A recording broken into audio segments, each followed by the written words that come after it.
environmental scientist, like I said. She's worked at the Central Coast Water Board since 2018, where she works to preserve, enhance, and restore the quality of California's water resources and drinking water for the protection of the environment, public health, and all beneficial uses. Justin Garcia, aka JD, is the CAP Secretary and Senior Environmental Scientist.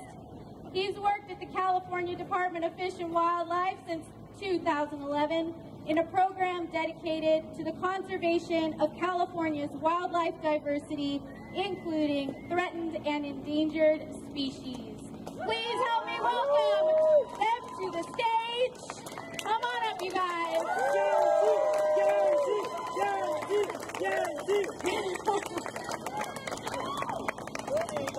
Thank you, Mia. For many, many decades, the United Nations and leading world scientists have been sounding the alarm about major environmental crises and urging governments around the world to act immediately. California is an established environmental leader, but as a state, Californians understand that we need to do better. State scientists are critical to addressing urgent challenges that threaten the state, our nation, and the world, including climate change, wildfires, drought, exposure to toxic chemicals, loss of biodiversity, ecosystem destruction, housing shortages, invasive species, threats to our food and water supply, and many more. Thankfully, the Newsom administration recognizes the dangers posed by these existential threats and the need to act urgently to avoid the worst possible societal outcomes. So the governor has made a record investment of $23 billion over the last 2 budget cycles for environmental initiatives, where state scientists do a majority of the work. But there hasn't yet been a commensurate investment in your scientists.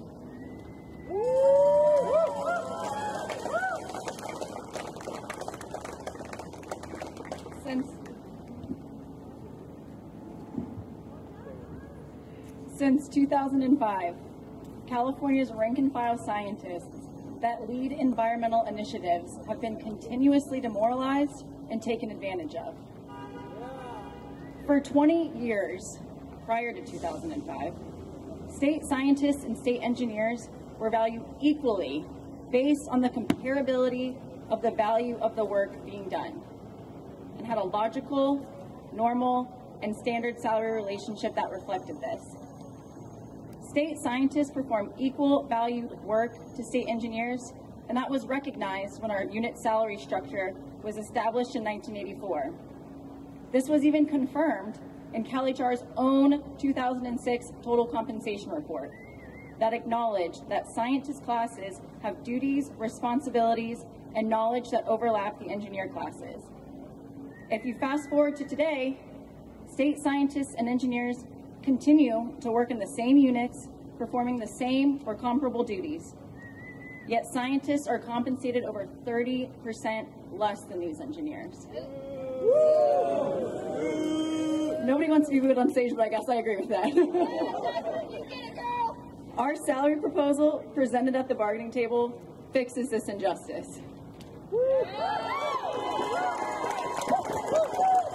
In 2014, the Like Pay for Like work case recognized that supervising state scientists and engineers do equivalent work. As a result, many state scientist supervisors receive pay increases of 30 to 40% overnight. But the state has yet to apply the principle of like pay for like work to rank and file state scientists.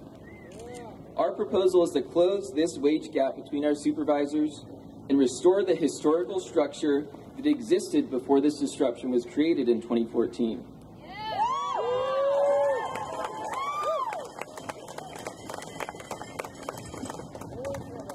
Our salary proposal aligns with the intent of Government Code Section 19827.2, which requires CalHR to set salaries based upon the comparability of the value of work for jobs that employ a higher proportion of females than males.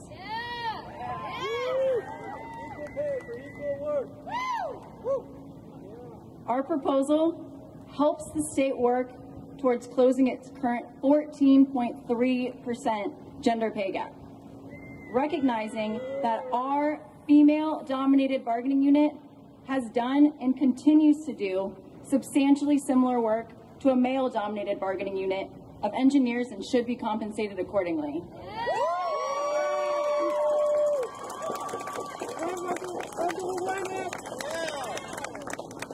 Restoring our equitable salary relationship with our salary proposal demonstrates that California as an employer recognizes the comparability of the value of work for jobs that employ a higher proportion of females than males. In January 2022, when the state of California signed its own equal pay pledge, the first partner stated, "As the state's largest employer, California is leading by example. I call on other employers to join us as we work to create a California where all women are valued, respected, and paid equitably."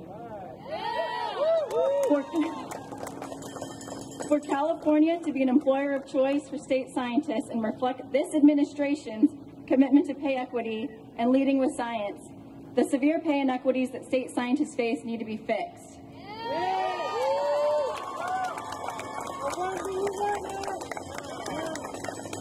Restoring historical salary relationships for scientists will ensure the state can attract and retain a stable scientific workforce needed to accomplish this administration's critical environmental agenda and address existential issues that are threatening our state's ecological life support systems upon which we all depend.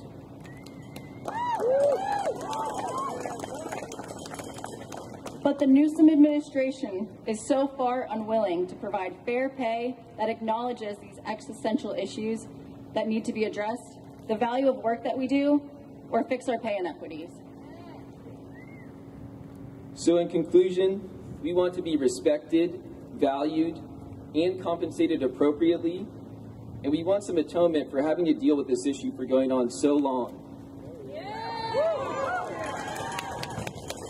We want a gesture that recognizes that state scientists have been treated differently, unfairly, and poorly for a really long time. We want acknowledgement of our issue. We want a very loud and clear message to past, current, and future state scientists that this administration recognizes our pay equity issue, will be addressing it immediately, and will not allow this to occur any longer or ever again. Our salary proposal directly acknowledges our distinct pay equity issues and immediately corrects them. Our salary proposal gives the state of California the opportunity to truly lead by example and right this terrible wrong that has been going on for far, far too long. Our salary proposal also enables the state to compete for the best scientific talent and directly aligns with this administration's commitment to pay equity and actually leading with science. CAPS has been at the bargaining table for nearly 3 years now. And as a state and as scientists, we need to move past this. We need to move forward. This is our time. The state has enjoyed 2 years in a row of historic budget surpluses.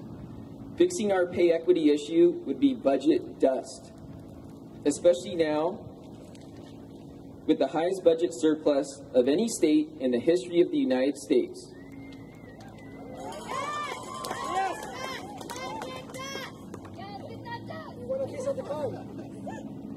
Over the years, hundreds, if not thousands, of stakeholders have advocated for this pay equity issue to be fixed, as you've heard from so many of us today. Governor Newsom, Arena Ortega at CalHR, Keely Bosler at Department of Finance, as well as Joe Steffenshaw at Department of Finance, and others in the governor's administration, now is the time to demonstrate Our state government values science and values its scientists. So together, we can address the existential threats that face society and set a course to a sustainable and equitable future for California and the planet. Thank you.